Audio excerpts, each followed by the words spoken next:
Muy buenas noches a nuestros oyentes de nuestro canal Coricancha Investigaciones.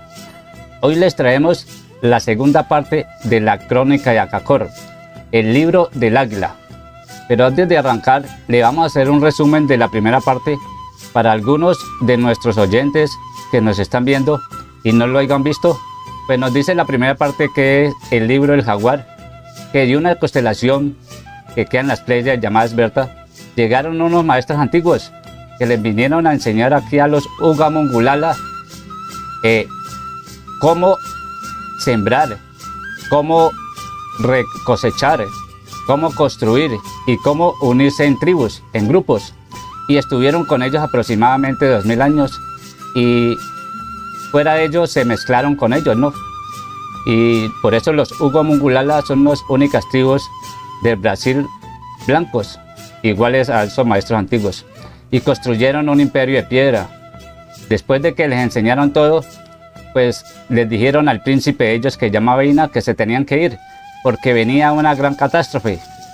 Y fuera de que ellos les enseñaron, construyeron 27 ciudades en el exterior, 26 alrededor de Acacor, y con Acacor 27. Ya sabemos que Acacor significa Aca fortaleza y Cor 2, era la segunda fortaleza, y la primera era Caín, que quedaba en México. Entonces les dijeron que se tenían que ir porque ellos no eran guerreros, venían otro a pelear, pero que había un grupo o otra parte que hoy llamamos los ángeles caídos. Iba a haber una gran pelea, una gran batalla. Estos personajes estaban en lo que se conoce en la antigua Atlántida, que aparece en los libros de Platón, ¿no? Entonces estos maestros antiguos se fueron y les dijeron a los Ugamungulala que bajaran a las ciudades subterráneas que habían construido, que eran 13. Y en verdad, 13 días después de que los maestros antiguos se fueron, empezó esta gran catástrofe que cambió el mapa geopolítico de este planeta, porque hubo una gran pelea contra los pleyadianos, contra estos que llaman hoy en día Anunnakis, reptilianos, nefilines, elohines, tienen muchos nombres. Entonces, después de eso, estos que estaban en la Atlántida fue un día por los pleyadianos y estos volaron y se introdujeron lo que hoy en día aparece como Egipto, Babilonia, en muchas partes de Europa. Entonces, después de eso, los Ugamungulala esperaron un tiempo porque los maestros antiguos prometieron volver.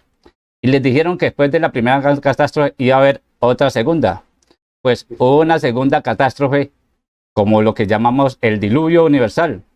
Pues sucedieron muchas cosas. Se acabó el diluvio y empezaron en Acacor a haber muchas guerras civiles y volvió lo que los antiguos aborígenes habían predicho. Los maestros antiguos regresaron, que es lo que vamos a ver hoy. Pero serían los mismos que los vinieron a destruir y a sembrar y les enseñaron las leyes del universo, o eran otros. Pues por eso los invitamos en esta segunda parte a ver el segundo tema, que se llama, por eso se llama el libro del águila, ¿no? Pero no es el águila que conocemos todos, ¿no? Un animal hermoso, que puede volar a una altura hasta de 7 metros, a unas velocidades de 240 a 300 kilómetros por hora. Y se puede estar el día en el aire durante días y días sin comer. Entonces, o será esta águila que colocamos aquí, que está que aparece en el billete del dólar, aquí, que es un águila imperial, que tiene un pico de plomo y unas garras de acero. Entonces será esa misma águila donde aparece aquí, y ustedes pueden ver en lo que tiene aquí, aparece algo en latín que dice E pluris unum, que para nosotros significa somos unos. Entonces vamos a ir develando cuál de esas dos águilas llegó aquí y llegaron otras de los Ugamungulala, y después de esta historia los Ugamungulala dice que se partieron en dos. Entonces, y estos que llegaron les enseñaron otras leyes diferentes. Entonces, a medida que va pasando esta conferencia, vamos a ir develando y ustedes van a ir viendo, para que los que también no hayan descargado este libro, La Crónica de Acacor, pues puedan descargarlo ahora en PDF en internet, muy fácil, y puedan mirar la historia, porque esta es una historia que en tiempo y espacio marca un tiempo y un espacio en la historia de nuestro planeta. Y tenemos que empezar a hablar, porque ahí hay muchos misterios que no son mitos y leyendas, sino verdades que tenemos que ir encajando con otras culturas o otros libros. Entonces, por eso es el libro del águila. Entonces, arrancamos. Entonces nos dice que la primera parte en el libro del Águila dice que el regreso de los dioses, o sea que volvieron los dioses, ¿no? Como se había prometido. Entonces habla de alguien que se llama Lhasa, el hijo elegido de los dioses. Y nos dice que la crónica Kakor contiene toda la sabiduría de los Uga Mongulala. Y dice que recoge un legado de los maestros antiguos, que ha determinado la historia o la vida del pueblo de más de 10.000 años. Y el nacimiento y la decadencia de ese pueblo, ¿no? Hasta que llegaron otra vez los dioses. Y dicen que esos dioses hasta el final del mundo, ¿no? O sea que ellos prometieron volver, ¿no? Dice, cuando ellos regresarán después de que una tercera gran catástrofe haya destruido a los pueblos. Así está escrito. O sea que llegaron en esta segunda parte unos que se hicieron pasar por los dioses, pero los verdaderos los prometieron que ellos volverían después de que hubiera una tercera gran catástrofe. Pues nosotros ya sabemos que para estos tiempos, y que está en muchas profecías, como la de Benjamín Soraya Parravicini, la de Nostradamus, la profecía de los 9 tiempos, en la Biblia, en la del antiguo Hopi, en los mayas, en los incas, que viene una gran catástrofe, que nosotros le llamamos la Tercera Guerra Mundial. Entonces, es para que nos preparando. Pero también nos dice contra quién tenemos que pelear o luchar, ¿no? Entonces, acordémonos que viene una gran catástrofe y que estos maestros antiguos prometieron volver. Y hoy en día sabemos que esos maestros antiguos que llegaron vinieron de la constelación de las Pleiades, que pertenece a Tauro. Entonces, así fue como ellos. Entonces, sigamos mirando quiénes realmente volvieron. Entonces, nos dice, aquí hay 2 fechas y muestran 2 años. Una, que es el año de los Uga Mongulala, que parte de hora cero, que los maestros antiguos se fueron hacia atrás. Y otra es lo que conocemos nosotros como antes de Cristo y después de Cristo. Entonces nos dicen que en el año 7315, que es el año de ellos, y el de nosotros, 3166 antes de Cristo, los dioses que tan ansiadamente habían sido esperados por mi pueblo regresaron a la tierra. Entonces nos dicen que los maestros antiguos de las tribus escogidas regresaron a Kakor y asumieron el poder. Pero únicamente unas pocas naves llegaron a nuestra capital, y los dioses apenas permanecieron 3 meses con los Uga Mongulala. Seguidamente abandonaron de nuevo la tierra. Tan solo los hermanos Lhasa y Samón, como lo muestran aquí, Lhasa y Samón, no regresaron al lugar de sus padres antiguos. Lhasa se estableció en Kakor, o sea, cogió a Kakor. Dice que Samón voló hacia el este y fundó su propio imperio. Pues vamos a saber quién es Lhasa y quién es Samón.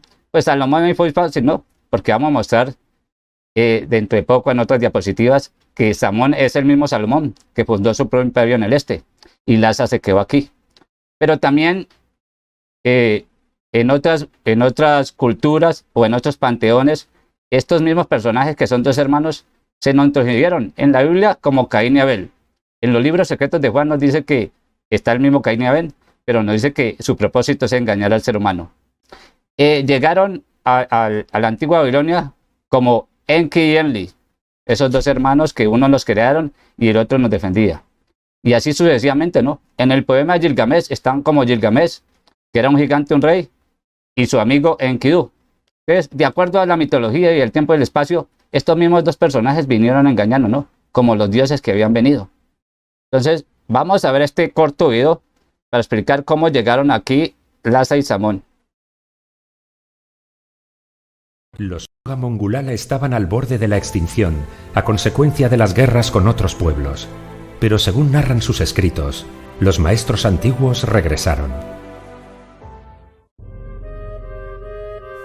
En el año 7315 y 3166 a.C., los maestros antiguos de las tribus escogidas regresaron a Kakor y asumieron el poder.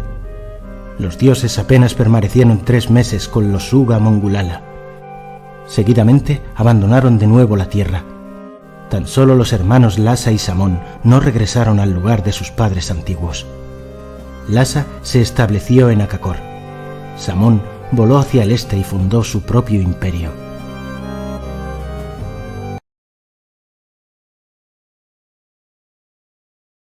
Entonces aquí vemos cómo Lhasa se estableció en Kakor y Samón, que es el mismo Salomón que lo vamos a ver, voló hacia el este y estableció su propio imperio. Aquí más adelante vamos a hacer un mapa que dibuja los Uga Mongulala muy antiguos, donde nos dice el trayecto que cuando Lhasa visitaba a Samón, allá en el este, ¿no? Que era el mismo Salomón. Entonces sigamos. Entonces nos dice que Lhasa asumió el poder, o sea, sobre un imperio devastado. O sea que habían únicamente 20 millones de personas sobre los 362 millones que vivieron durante la Edad de Oro, ¿no? Acordémonos que después de esa segunda gran catástrofe que fue el diluvio, pues muchos de ellos perecieron, ¿no? Y quedaron solamente 20 millones. Entonces, Lhasa, pues, unificó a estos 20 millones y ahí empezó su poder. Entonces nos dice que el legado de los dioses había sido olvidado. Lhasa reconstruyó el antiguo imperio. O sea que este Lhasa que llegó y este Samón destruyeron todos los códigos antiguos o códices de los antiguos pleyadianos que habían enseñado todas las leyes a los Ugo-Mongolala. Y empezó otra nueva ley, la nueva ley que colocaron Lhasa y Samón. Entonces, nos dice que Lhasa reconstruyó el antiguo imperio en el sur, en un país llamado Bolivia. Lhasa levantó las bases de Manoa, Samón y Kim. Están compuestas por 3 edificios amurallados. O sea que construyó Mano, Samoa y Kim. O sea, 3 ciudades amuralladas. Entonces, nos dice que estaban compuestas por 3 edificios amurallados. Entonces, para poder que no se dieran cuenta, porque acuerden que los antiguos pleyadianos que vinieron aquí a una constelación de Berta hicieron 13 ciudades subterráneas, parecidas a su constelación, ¿no? Entonces, acuerden que el mito de ellos es engañar y es copiar, copian todo. Pero entonces nos dicen que había otro grupo de antiguos aborígenes y nos hablan que es que de hace miles de años una nación vivía en las fronteras occidentales del imperio. Esta nación, los incas, o sea que aquí empieza a hablarnos de los incas, los Hugo-Mongoladas tampoco estaban solos, conocían el idioma y la escritura de los maestros antiguos. Sus sacerdotes conocían asimismo el legado de los dioses. Hacia el final de la segunda gran catástrofe, esta tribu trasladó sus poblados a las montañas del país llamado Perú y allí fundó su propio imperio. Entonces, más adelante vamos a ver que hablan la llegada de Viracocha y cómo Viracocha fundó en Cusco a los incas. Sigamos. Entonces nos hablan que Lhasa, preocupado por la seguridad de Cacor, dispuso que se erigiera una fortaleza en la frontera occidental y dio órdenes para la construcción de Machu Picchu. Aquí nos habla que Lhasa, este personaje mitológico, construyó Machu Picchu, una nueva ciudad de templo situada en una elevación de los Andes. Pero nos dicen que no hay detalles sobre su construcción y que permanecen oscuros. Muchos son los secretos eternamente ocultos y cuentan también los sacerdotes que 2 generaciones no fueron suficientes para completar la ciudad y que las quejas de los Hugo-Mongolala eran cada vez más insistentes a medida que el tiempo pasaba. Las tribus escogidas comenzaron a rebelarse y a maldecir a los padres antiguos. Parecía que iba a surgir una revuelta contra Lhasa. O sea que Lhasa puso a trabajar a muchos antiguos aborígenes en la construcción de Machu Picchu. Y dice que pasaron mucho tiempo, ¿no? Pero construyó Machu Picchu. Hoy en día, la NASA ahora en el 2020 mostró unas fotos tridimensionales donde pasan la forma de Machu Picchu. Aquí les traemos una, ¿no? Poquitas, pero hay muchas. Donde Machu Picchu tiene la forma, aquí lo ven. Aquí aparece en una de las montañas más grandes, parece un dios atlante, ¿no? Ni siquiera es un dios inca, es un dios atlante. Pero la que más nos causa curiosidad es la que aparece aquí, la figura 4, que tiene la forma de un cocodrilo. Pero dice que en su cabeza tiene la forma, aquí, tiene la forma de una mujer. Y que esa forma parece como de un tiranosaurio rex. Y aquí lo vemos acá arriba. Aquí sí lo vemos al cocodrilo sacando la lengua, ¿no? De forma completa. Y hay muchas más imágenes, ¿no? Entonces, para que no nos quede duda que este personaje, que es uno de esos reptiles que llegaron aquí a invadir o ángeles caídos, pues hizo esta ciudad con la forma de ellos o los símbolos de ellos, ¿no? Dicen que esta montaña más alta, ahora que sabemos la que hay allí, tiene la forma de un dragón mirando al cielo. Entonces, aquí están estas fotos. Y hay muchas más fotos que pues no las mostramos por el tiempo, pero que hoy en día sabemos que sí tiene la forma de estos seres que vinieron, ¿no? Mitológicos. Entonces aquí les dejamos para que ustedes revisen y van a buscar en internet. Entonces nos dicen que como estos antiguos aborígenes se les revelaron la Lhasa y no querían seguir trabajando porque los tenían trabajando día y noche, entonces hicieron una revuelta y empezaron a maldecir a los dioses. Entonces Lhasa, para que esto no siguiera, pues destruyó a muchos, ¿no? Entonces aquí vemos como una nave echando fuego, ¿no? Entonces, ¿cómo así que una nave? Acordemos que Lhasa andaba en un disco volante, ¿no decían? Entonces nos dice que la ira de los dioses explotó y un trueno resonante en una iluminación terrible, y mientras caía una densa lluvia, los dirigentes de los insatisfechos quedaron convertidos en piedras vivientes y con piernas. O sea que Lhasa, muchos antiguos aborígenes, pues prácticamente los asesinó, ¿no? Y los demás pues tuvieron que arrodillarse y seguir trabajando para que no dijeran nada. O sea, no se podía hacer nada. Y les dijo a los que estaban con él que se introdujeran en las escaleras o terrazas de Machu Picchu para que no les fuera a pasar nada. Y dice, así es como fueron castigados los rebeldes, una vez que 4 generaciones de hombres hubieran completado la ciudad. O nos dicen que 4 generaciones de hombres tuvieron que pasar para completar esta ciudad, ¿no? O sea, ¿cuántas personas o cuántos antiguos orígenes no murieron allí en la construcción de Machu Picchu, que hoy en día la gente la ve como una maravilla, ¿no? Y que dicen que los incas los construyeron, sabiendo que esto no lo construyeron los incas. Los incas, vamos a ver, que según una crónica Cacor llegaron después.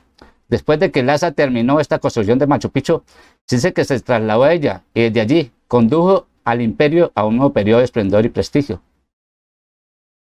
Antes hoy en día nos damos cuenta que Machu Picchu, que tiene la forma de un cocodrilo y un lagarto, que tiene la forma de un dios atlante, que tiene la forma de un dragón y que tiene muchas más formas, tiene la forma de una mujer dando a luz, pero el cocodrilo esperando para comerse ese hijo varón. Entonces, sabemos que tiene muchos símbolos, ¿no? Ocultos. Pues tenemos que ir a revisar para saber que es que cuando vamos a Machu Picchu hay mucha sangre, ¿no? De muchos de nuestros antiguos orígenes que cayeron ahí en la construcción de este imperio que construyó Lhasa. Entonces nos dicen que durante 300 años de su reinado sentó las bases de un poderoso imperio. Luego regresó con los dioses, convocó a los ancianos del pueblo y a los sumos sacerdotes y les transmitió sus leyes. O sea que Lhasa estuvo con ellos 300 años, ¿no? Pero antes de irse, unió a los ancianos y les transmitió muchas leyes, ¿no? Hoy en día sabemos cuáles son las leyes, ¿no? Hoy en día sabemos que allí empezaron los antiguos orígenes a hacer rituales, a hacer holocaustos, a hacerle rituales a los dioses para que lloviera, para que saliera el sol, sabiendo que antiguamente ellos sabían cuándo iba a llover, cuándo iba a salir el sol. O sea que cambió las leyes porque él borró todos los códigos antiguos.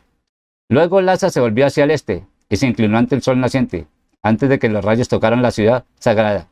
Ascendió en su disco volante a la montaña de la luna, que se destaca sobre Machu Picchu, y se retiró para siempre de los humanos. O sea que dejó un legado, ¿no? Se fue y ya parte de la historia de otra forma porque se fue a otro lado, ¿no? Con otros nombres, pues hacer lo mismo, ¿no? Entonces ya sabemos que llegó acá donde lo hubo Mulglala. No eran los mismos que llegaron. Sabemos que eran otros y cambió las leyes y cambió todo. Entonces nos dice que Lhasa visitaba regularmente a su hermano Samón, o sea, el mismo Salomón, en su imperio y permanecía con él en las magníficas ciudades religiosas sobre el gran río. Acordemos que ellos le llamaban al Amazonas, que es hoy el gran río, ¿no? Que era un río más grande que lo que es hoy. Y nos dice que para reforzar los lazos entre las dos naciones, en el año 7425, que es de los Gumulala, y para nosotros el 3056 a.C., ordenó la construcción de Ofir. Ojo, Ofir. Lo que estamos aquí nos mostramos el mapa de Ofir y que aquí en la desembocadura del gran río, ¿no? Aquí desembocaba el Amazonas, aquí en el Océano Atlántico. Y aquí hoy en día queda una ciudad portuaria que se llama Macapa, ¿no? Aproximadamente 500.000 habitantes. Pero aquí queda Ofir, que nadie le quede duda, no queda en Arabia Saudita, no quedaba en Asia, no quedaba en el norte del África, no. Entonces aquí vamos a ver con las pruebas dónde queda Ofir. Dice que una poderosa ciudad portuaria sobre la desembocadura del gran río. Durante casi 2000 años, los barcos procedentes del imperio de Samón arribaron aquí con sus valiosos cargamentos. A cambio de oro y de plata, traían pergaminos escritos en el idioma de nuestros padres antiguos y también raras maderas, finísimos tejidos y unas piedras verdes que eran desconocidas para el pueblo.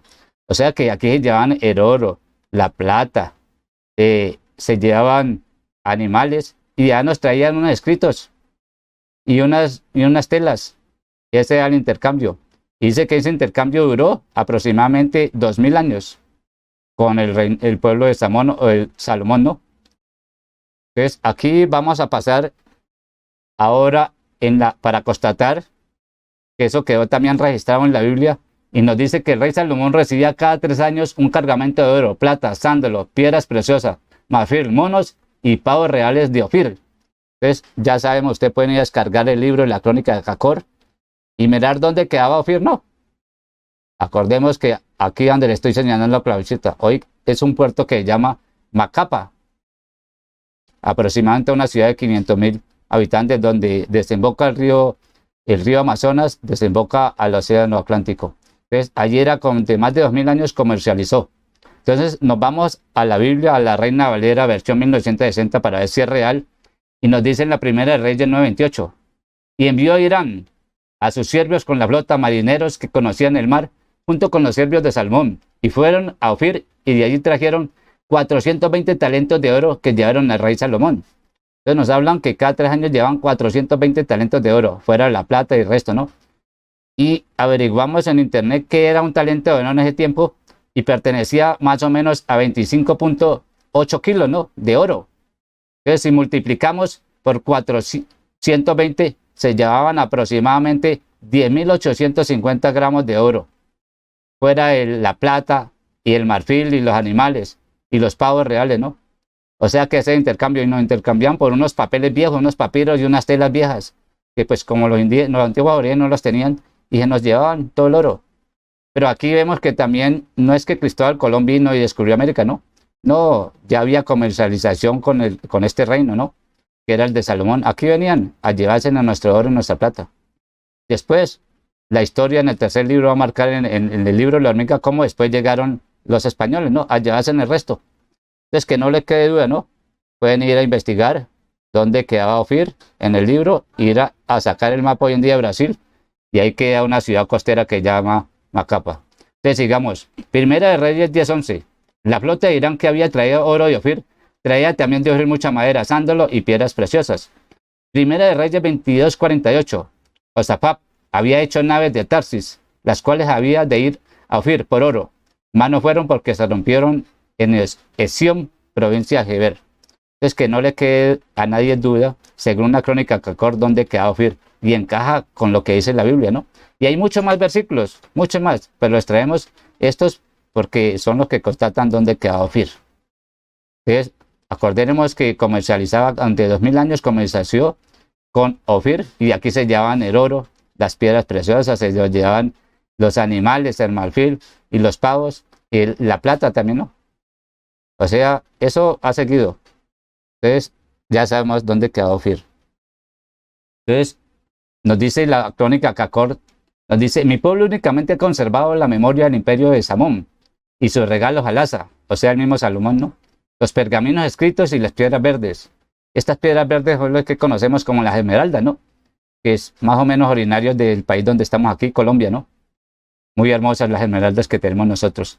Pero ha habido un baño de sangre aquí en lo que llamamos mucho en Colombia, por sacar estas piedras. Era mejor que se hubieran quedado ahí guardadas. Nuestros sacerdotes las han guardado en el recinto religioso subterráneo de Acacor, en donde también se conserva el disco volante y la extraña vasija que puede atravesar la montaña y las aguas. El disco volante es de color del oro resplandeciente y está hecho de un metal desconocido. Su forma es como la de un cilindro de arcilla. Pero los dioses regresarán para ayudar a sus hermanos, los Uga Mongulala, que son de la misma sangre y tienen el mismo padre. Pues hoy en día sí podemos hablar abiertamente de naves espaciales, ¿no? Ya el Pentágono lo dijo y ya no nos pueden decir que es una teoría conspiranoica, ¿no? Ya sabemos y la gente está empezando a verlas, ¿no? Pero también nada más que hay naves de tuercas y tornillos de los malos, y hay naves plasmáticas, según de los preyavinos, que dentro de poco va a venir Miguel, Gabriel, Rafael, Uriel a ayudarnos a vencer al dragón y su gente. Esto se pone buena esta batalla. Por eso Coricancha Investigaciones pues les dice que investiguemos. Aquí estamos buscando los guerreros de Miguel, son 144.000. Cuando esas personas despierten, el dragón va a tener que arrancar a correr porque ya el tiempo, según la Biblia, se le terminó. Entonces, pero nos dicen que es que nuestros maestros antiguos regresarán, ¿no?, para ayudar a nuestros hermanos, porque son de la misma sangre y tienen el mismo linaje. Ah, aquí se va a poner algo donde entran los Uga Mongulala en una parte espiritual. No todo solamente la guerra, ¿no? Entonces, Lhasa dividió a los Uga Mongulala en rangos y en clases. O sea que colocó un nuevo orden, ¿no? Había un orden que los maestros antiguos que venían de esta colación habían dejado, pero Lhasa lo cambió todo y colocó su nuevo orden, ¿no? Lhasa dividió a los Uga Mongulala en rangos y en clases, y por primera vez el legado de los dioses quedó registrado, porque lo otro no quedó registrado, solamente estaba en tablillas de piedra y se pasaba oralmente. Y quedó registrado en leyes escritas. Y dice que durante miles de años estas han regido la vida de mi pueblo, únicamente serían modificados y completadas hasta la llegada de los 2000 soldados alemanes. Pues cuando vamos avanzando en el tercer libro, que es el libro de la hormiga, allá aparecen 2000 soldados alemanes. La pregunta es, ¿cómo llegaron a Kakor estos 2000 soldados alemanes? ¿Cómo sabían los alemanes que eso existía? Eso es una buena pregunta y lo vamos a ver después. Muchos siglos después, todos los títulos dignatarios, el príncipe, el sumo sacerdote y los ancianos del pueblo fueron nombrados de nuevo. El oficio de príncipe es hereditario y se transmite de padres a hijos. Antes habían 130 personas que eran los que dirigían, ¿no? Si se iba a hacer una carretera, una construcción o el agua. Ahora ya Lhasa cogió que había un príncipe o un rey y que era hereditario, ¿no? Que los hijos heredaban eso. Y no solo aquí empezó eso, ¿no? Lo que es en Europa, en Asia y en otras partes del mundo pasó igual lo mismo. Ellos hicieron lo mismo. Entonces, eso fue el nuevo orden que Lhasa colocó. Entonces dice que con la llegada de los blancos bárbaros, hace 500 años, el viejo orden de Lhasa quedó destruido. O sea que aquí ya, en el siguiente libro de la hormiga, nos habla de la llegada de los españoles, de los portugueses, de los franceses, de los ingleses, a supuestamente, no a descubrir, a invadir estas tierras y allá a llevarse lo poco que quedaba. Dice que la mayoría de las tribus aliadas renunciaron a las enseñanzas de los padres antiguos y comenzaron a adorar el signo de la cruz. Hoy en día, únicamente los Uga Mongulala viven de acuerdo con el legado de los dioses. Nuestras creencias difieren de una manera fundamental de la falsa fe de los blancos bárbaros, quienes adoran la propiedad, la riqueza y el poder. Pero el testamento de nuestros dioses nos enseña cómo vivir y cómo morir. Afirma la existencia de una vida después de la muerte. Entonces esta es la parte espiritual que vamos a empezar a tocar. Cómo estos antiguos maestros que vinieron de esta colección despierta que quedan las Pléyades, les enseñaron todas las leyes espirituales y de la creación. Y les dijeron que esta vida no representa la vida real y que hay otra vida. Entonces sigamos viendo cómo es eso. Entonces nos dice que nos enseña cómo se crea el cuerpo, cómo se consume y cómo es constantemente modificado por el alimento. Por esta razón, el cuerpo no puede representar nuestra vida real. Nuestros sentidos dependen de nuestro cuerpo y son albergados por él como la llama por una vela. Entonces ellos explican esto sencillito. Cómo este cuerpo material que tenemos no representa la vida real y es como cuando una vela se extingue y usted vuelve y prende otro. Entonces aquí en el canal ya le traemos que tenemos una conferencia de los tres cuerpos. Tenemos un cuerpo físico, tenemos el espíritu y tenemos el alma. El cuerpo físico pues dura un tiempo. Hacemos un proceso del túnel y adquirimos otro vehículo de transporte. El espíritu es inmortal y nuestra alma es eterna.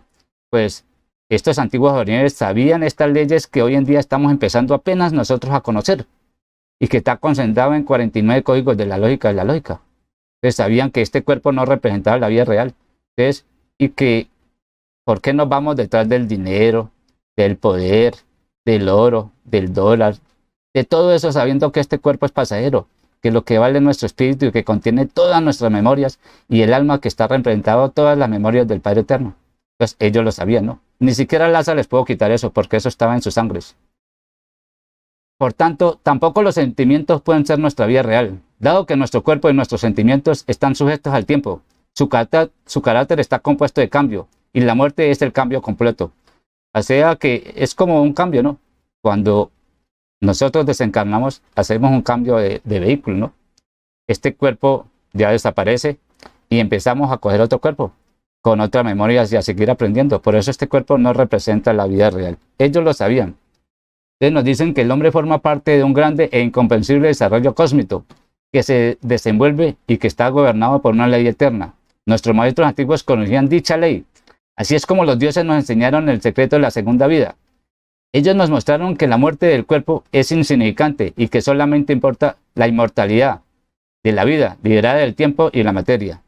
Esto me parece increíble porque hasta me pone los pelos de punta porque cómo estos conocían algo que apenas nosotros estamos empezando a conocer. Nuestro origen, que tenemos tres cuerpos, un cuerpo físico, el espíritu y el alma, y que encarnamos y reencarnamos. También tenemos una conferencia muy buena para que vayan a ver sobre la encarnación y la reencarnación. Entonces, esto hace parte de algo que nosotros tenemos aquí como los 49 códigos de la lógica. Y esto que ellos sabían pertenecen al código 13, que es la resurrección del conocimiento. Vamos a mostrarles el video y allí cómo nos explica este código de que este cuerpo no representa la vida real. Este es el video.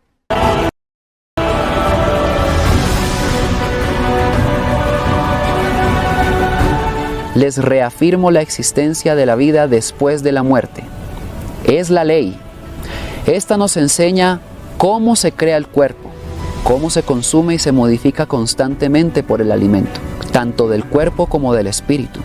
Entendedlo, por esta ley nuestro cuerpo no representa la vida real.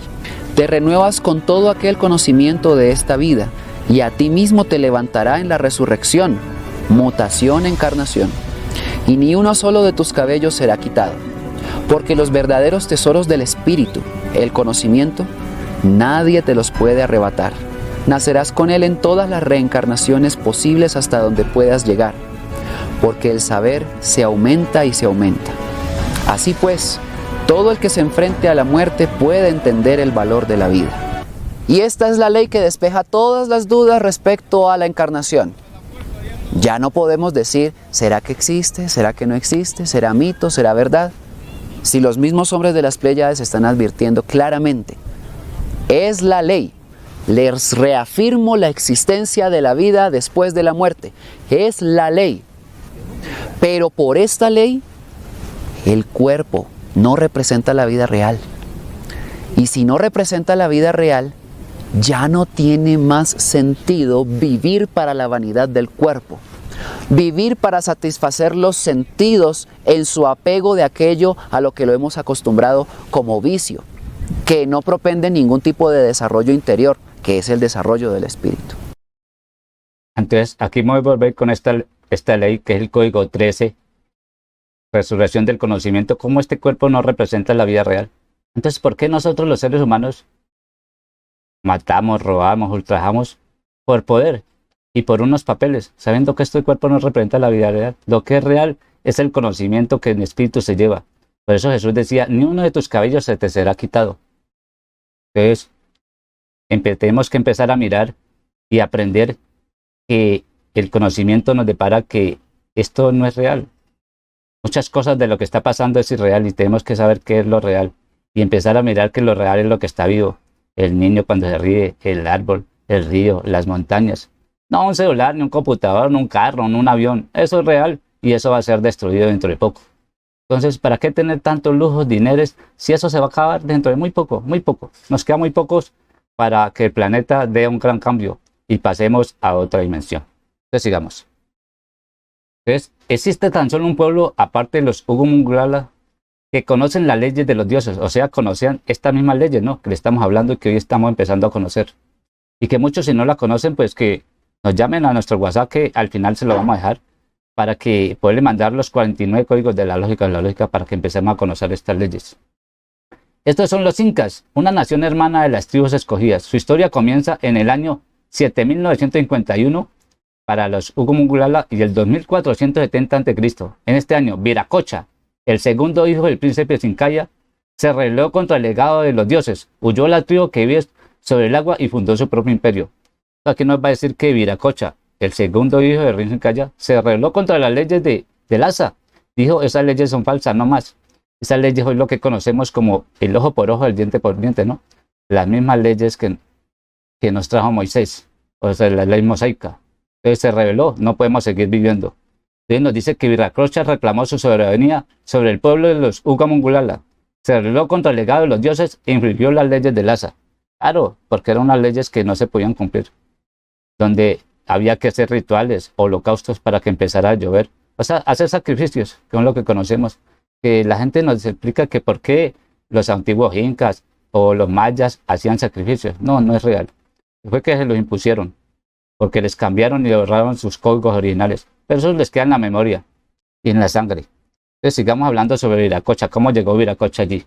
Los ancianos del pueblo deliberaron sobre su culpa en la gran habitación del trono. Su sentencia emitió el mayor y más grave de los castigos, y lo enviaron al exilio, ¿no? Viracocha, el hijo del sol, como más tarde se hizo llamar, asimismo es el único descendiente de la dinastía de Lasa que infringió las leyes de los dioses y que tuvo que pagar su crimen con el exilio. Huyó la tribu que vive sobre el agua, condujo a la tribu a un valle situado en las montañas de los Andes y construyó Cusco, la ciudad de las cuatro esquinas del universo, como él la denominó. Había nacido una nueva nación hermana, el pueblo de los incas, los hijos del sol. Rápidamente creció y se hizo poderoso su imperio. Entonces, acordémonos que Viracocha fue el que creó los incas, ¿no? Y construyó Cusco, la ciudad de las cuatro esquinas, ¿no? ¿Por qué la ciudad de las cuatro esquinas? Pues no solamente predominan el oriente, el sur, el norte y el occidente, sino aquí está hablando también de lo que dice de los cuatro seres vivientes. Y acordémonos que también las pirámides mayas terminan en lo mismo, en cuatro esquinas, apuntando hacia cuatro constelaciones que son los que nos dieron este cuerpo y nos dieron toda la sabiduría que contenemos hoy en día. Entonces, ahí aparece Viracocha, ¿no? Ya sabemos que eso ocurrió y salió y se reveló el Ojongo Mungulala y fundó los incas. Vamos a traerle este pequeño y corto video, cómo fue la llegada de Viracocha aquí y fundó los incas. El siguiente hecho histórico tuvo lugar en el año 7951, 2470 a.C., cuando Viracocha, segundo hijo del rey Shinkaya, descendiente de Lhasa, quiso reclamar su poder y desafió las leyes de su pueblo para finalmente abandonarlo, fundando su propio imperio, el Imperio Inca, el cual bajo su mandato se convertiría en una gran potencia que llegó a amenazar a la tribu elegida. Esta traición fue predicha por los sacerdotes que podían vislumbrar el futuro y sabían interpretar las señales, y sabían que traería consecuencias desastrosas, culminando con la llegada del hombre blanco. Los incas se extendieron sometiendo a muchas tribus y aumentando su territorio en perjuicio del pueblo escogido. Entonces aquí podemos ver cómo Viracocha se rebeló contra las leyes de Lhasa y fundó su propio imperio, que hoy en día es el imperio de los incas, ¿no? Pero los incas no construyeron Machu Picchu, lo construyó Lhasa, donde 4 generaciones de antiguos orígenes pues murieron allí, a costa de Lhasa. Entonces, sigamos. Aquí va a marcar otra historia, ¿no? Pasamos de los incas y nos dicen la llegada de los guerreros extranjeros. Ahora hablaremos sobre los guerreros que llegaron desde el este. Ahora hablaremos sobre la llegada de los godos, así se hicieron llamar, ¿no? Guerreros que llegaron desde este. Pero ¿de dónde llegaron estos personajes? ¿Cómo conocían a Jacor? Pues sigamos viendo. Así era como ellos se llamaban a sí mismos. Un extraño mensaje llegó entonces a Jacor. Guerreros extranjeros estaban subiendo por el gran río, hombres valientes, tan fuertes como el gato montés, tan arrojados como el jaguar. Niños y mujeres venían con ellos, caminaban en busca de sus dioses. Así fue como los godos llegaron al imperio de los Mungulala. Aquí nos dicen que llegaron estos personajes que llegaron del este, que se hicieron pasar y se hicieron nombrar como los godos, ¿no? Pero ¿a qué vinieron? A Jacor. ¿Qué traían y cuál era su misión? Donde dice, los Mungulala conocían desde los tiempos de Lhasa la existencia de un gran imperio situado más allá del Océano Oriental, que había sido gobernado por su hermano Samón.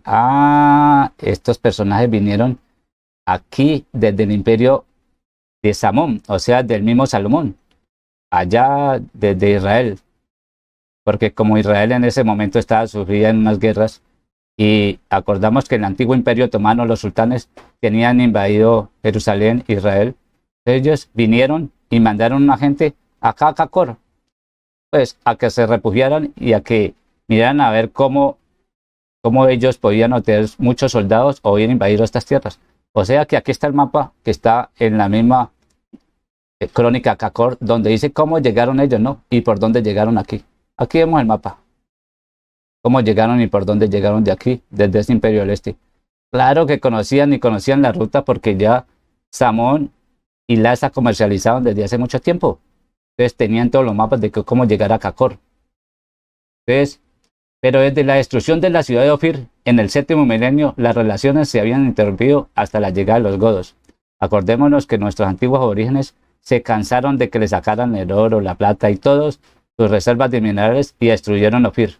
Desde ahí no se volvió a saber nada del imperio de Samón, hasta que llegaron otra vez estos personajes que vinieron extranjeros, que vinieron guerreros desde el este, desde las tierras de Salomón, o sea, desde el mismo Salomón. Los godos obsequiaron a mi pueblo con nuevas semillas y con arados tirados por animales. O sea, les trajeron regalos, ¿no? Para alumbrarlo a los Ugo Mungulala a sembrar, pero ya de otra forma diferente, les trajeron semillas. Pero su mayor regalo consistía en el secreto de la producción de un duro metal negruzco, desconocido hasta entonces por el pueblo, al que llamaron el hierro. O sea que hasta esa hora nuestros antiguos faraones pues conocían el oro, la plata, el bronce, pero no el hierro. Entonces, esto les enseñaron a hacer lanzas, a hacer cuchillos y armas superiores a las que tenían, ¿no? Para ir ellos a invadir nuevas tribus y a dominar. Entonces, a eso llegaron, a sembrar cosas diferentes y a hacer armaduras de hierro. A eso llegaron estos guerreros de allá. Sigamos. Las armaduras de hierro, las negras velas y los coloradas cabezas de dragón de las naves de los godos han sido conservadas hasta nuestros días y las hemos guardado en el gran templo del sol. Para que no quede duda que dónde llegaron estos que eran los malos, venían en estas naves, ¿no? Que eran la cabeza, con una cabeza del dragón, ¿no? Acuerde que peleamos contra ese gran dragón, que hoy en día nos traerá un hombre, un anticristo, pero que lo poseerá el espíritu de este Salomón, que este es el malo. No, ningún Salomón es bueno. Aquí esta sabiduría que obtenía Salomón es una sabiduría oscura. Por eso ellos vinieron y en sus naves tenían la cabeza de un dragón, ¿no? No tenían otras cosas. Entonces, esto ha sido conservado en el gran templo del sol en Acacor, pero en las ciudades subterráneas que hasta hoy en día no han sido descubiertas. Pero dentro de poco van a ser descubiertas. Todo el mundo sabe que están allí. Las naves podían llevar hasta 60 hombres y estaban impulsadas por una vela de fina tela que iba organizada en un astomalche. Más de 1000 guerreros llegaron a Acacor en estas naves. Estos se establecieron en el desintegrado imperio y lo convirtieron en fuerte y poderoso, como traían armas y escudos de hierro que otros no los conocían. Entonces vinieron y sometieron a otras tribus, ¿no? Por eso hicieron fuerte y poderosos, a los Ugo Mungulala y les creyeron.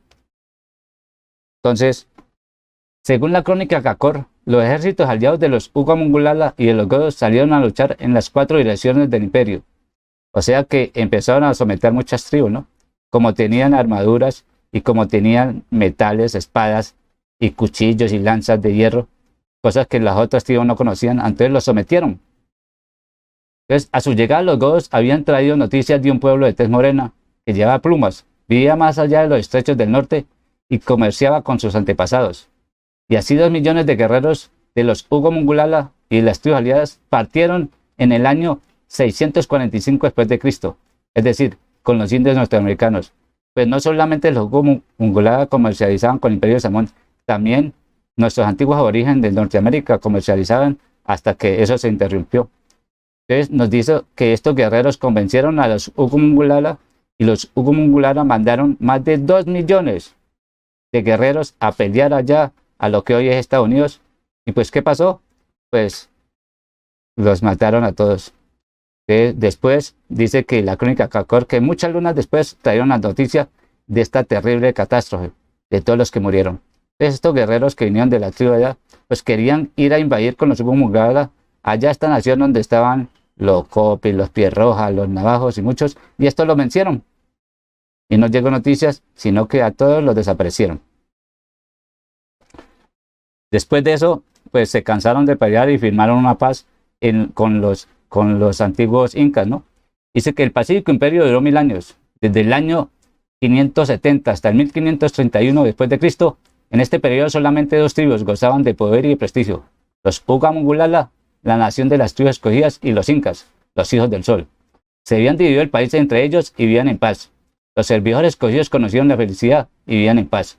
Nadie podía derrotarles. Su poder crecía cada vez más.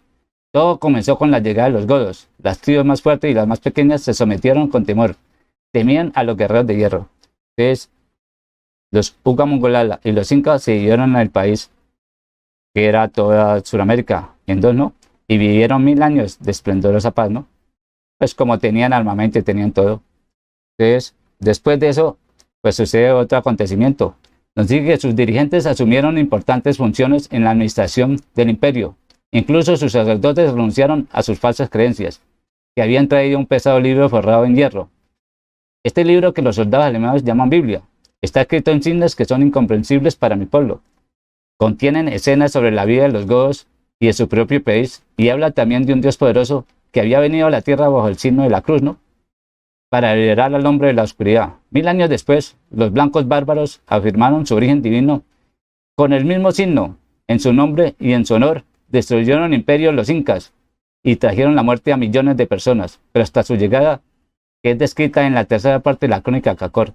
O sea que aquí nos marca la llegada después de los españoles, los portugueses, los ingleses y los franceses, donde hubo una de las mayores matanzas en la historia de este planeta. Aproximadamente 150 millones de nuestros aborígenes perecieron aquí. Y nos acordemos, porque la gente se le olvida la historia, que a nuestros niños los despedazaban y los tiraban a los perros, a nuestras mujeres las violaban, a los ancianos los mataban, porque buscaban algo, ¿no? Buscaban algo que nunca nuestros antepasados lo dijeron. Entonces, ¿qué no nos acordamos? Y se nos llevaron todo, el oro, millones de toneladas de oro y de plata, que hoy en día, ni naciendo 1000 generaciones de españoles, nos pueden pagar los que nos deben. Pero eso que está allí será escrito en la tercera parte del gran libro, que es el libro de la hormiga, donde estos blancos bárbaros, como ellos llegaron, con un libro debajo del brazo que llaman la Biblia y una cruz, eliminaron y mataron a millones de nuestros antiguos orígenes, no solamente en Sudamérica, en Centroamérica y en Norteamérica. Entonces, eso es lo que conocemos. Entonces, vamos a traer este pequeño video de cómo es la llegada. Así vivieron 1000 años de paz, firmada con los incas desde la llegada de los godos. Pero esta etapa se vio interrumpida con la llegada del hombre blanco. El hombre blanco, a partir de 1492, se extiende por América. La llegada de los españoles, hombres barbudos, causó alegría a los pueblos indígenas, creyendo que habían regresado los dioses después de 6000 años. Pero los sacerdotes, que conocen todas las cosas, que ven el futuro y para quienes nada permanece oculto, observaron signos ominosos en el cielo. Muy pronto se descubrió que las noticias sobre el retorno de nuestros maestros antiguos constituían un cruel error.